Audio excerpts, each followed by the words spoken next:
But like we were mentioning, it's really all about IT. Rima, why is there so much of a cut today specifically? Well, because there is one company called EPAM. It's a global IT company.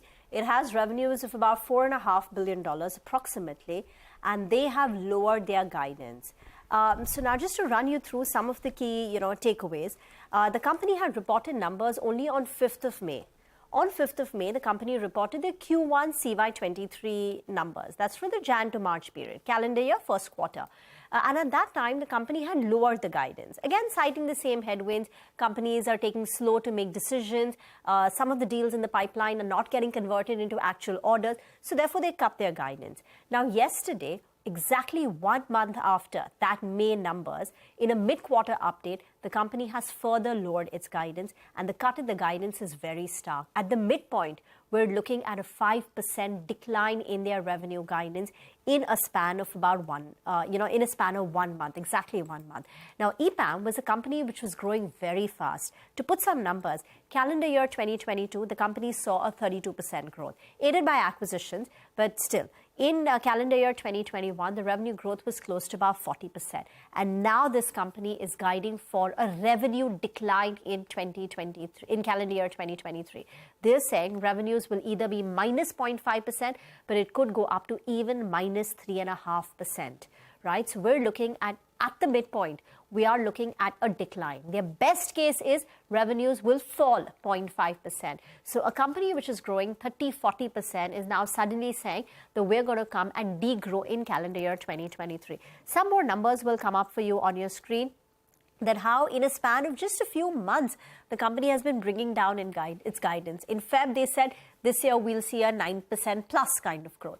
Then they said, well, chalo, we'll do 2.5 to 3.5%. And now in June, that's yesterday, the company said it will be a negative growth. And those numbers in terms of, the revenue will also come up for you on your screen. This is what they closed FY22 with. In February, they said growth will be in excess of $5 billion, $5.25 billion. And now they're saying growth will come down to 4.65 to 4.8. So that's been the big, worry when it comes to EPAM. I think why a lot of people are sitting up and taking notice of this is that there was so much noise around Infosys that we assume that all of Indian IT has already seen a lot of price decline and correction. But it hasn't. We should pull up the Nifty IT index. Thanks to other stocks like TCS and some of the others like HCL Tech, which has actually done well. HCL Tech is still up 7% for this year. TCS is flat for the year. The Nifty IT index is not down too much if you're looking at it. That's of course today. Let's pull up the 1 year on the Nifty IT index. And trends are flattish. The outlier is Infosys, where the noise was, where the price damage was. So that looks like a small cap stock chart, not the IT index. But that's how volatile IT really has been. Net, you're absolutely flat, down 3-4% for the year as a whole. Infosys is where the damage is. So therefore, Rima, I guess there's a lot of concern saying this is a global IT company and they are talking about a large guidance cut, a 5% decline. So what is it that's making EPAM so cautious? Is it a cancellation? Is it a client-specific issue? So let me just read out what the company said, right? In the week since our Q1 earnings call, we've seen our clients become even more cautious with spending specifically only in the build segment of the global IT services market. After careful assessment of the changes in the month of May and June forecast, we've come to understand that the pipeline conversions are occurring at a slower rate than previously assumed, and we're also seeing a reduction in the total pipeline. So even the deal pipeline per se has come down. This is not something we'd seen in the case of IT. IT companies told us the pipeline is still very strong, it's very robust, it's growing. But what is happening is that pipeline is not getting converted into actual orders right now. Maybe they were saying that let's, move on this project maybe 3 months later. Yeah, maybe conversation is getting a little extended. There were, decision making was a bit slow. But now EPAM is also saying that there is a reduction in the total pipeline. And that's, of course, a bit worrying.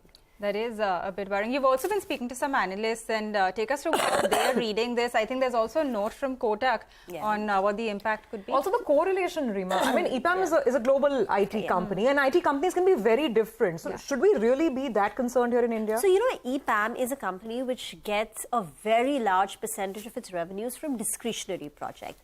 unlike Indian IT companies, where you get a balance of even the maintenance, the legacy work. So those are probably the first to be hit. So the first to get hit are the discretionary projects, right? The projects which are not necessary to keep your lights on, but they are good to have.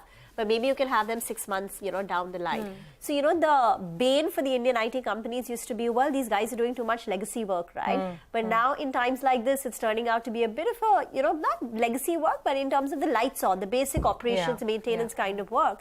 That's helping them. So compared to EPAM, EPAM gets a lot of their revenues from discretionary projects. IT companies have a fair balance of discretionary work plus the maintenance kind of work, which is relatively unaffected. IT companies also do a lot of cost optimization projects which don't transform the company, the client, but they do help in bringing down the company's overall cost structure and help in optimizing their costs. So IT companies do a lot of that, and right now when the budgets are tight, it's the cost optimization projects done by the Indian IT companies which is actually helping them. Kotak says that they're actually, for one, they're saying Q1 revenues will be weaker than Q4, right? So we've not seen the worst in terms of a performance.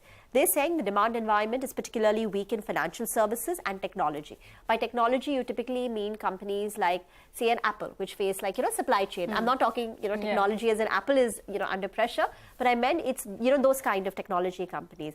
They're saying a prolonged recovery in clients' willingness to spend will imply downside estimates to FY24 revenue growth guidance. And noting the weak demand, Kotak is actually saying they're surprised by the rally that we've seen across their coverage universe in the past 1 month. So I just want to quickly pull up which of the stocks where we have seen a rally, since they came out with their Q4 numbers.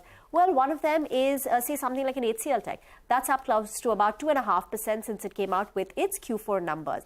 So year-to-date, HCL Tech is up 7%, but since the Q4 numbers, it's up close to about 2%. Another company, Tata Elxsi, LTTS, that's L&T Technology, Persistent, Mphasis, Cyient, these are the companies where we have seen a big rally post the Q4 numbers. So, and I'm comparing it from 12th of April, which was the beginning of the earnings season. TCS, basically. So I guess a lot of people who'd started accumulating IT thinking the worst is behind, we've seen enough price damage, and let's buy for the long haul. Maybe it's that set of investors who will be in for a bit of a disappointment. But the story is not over yet, because we're taking this discussion forward with Apurva Prasad of HDFC Securities. Let's get their house call. That's coming up a little after 11:30, so do stay tuned for that. Quick break. On the other side, we'll also discuss commodities. All the action coming up with Manisha Gupta.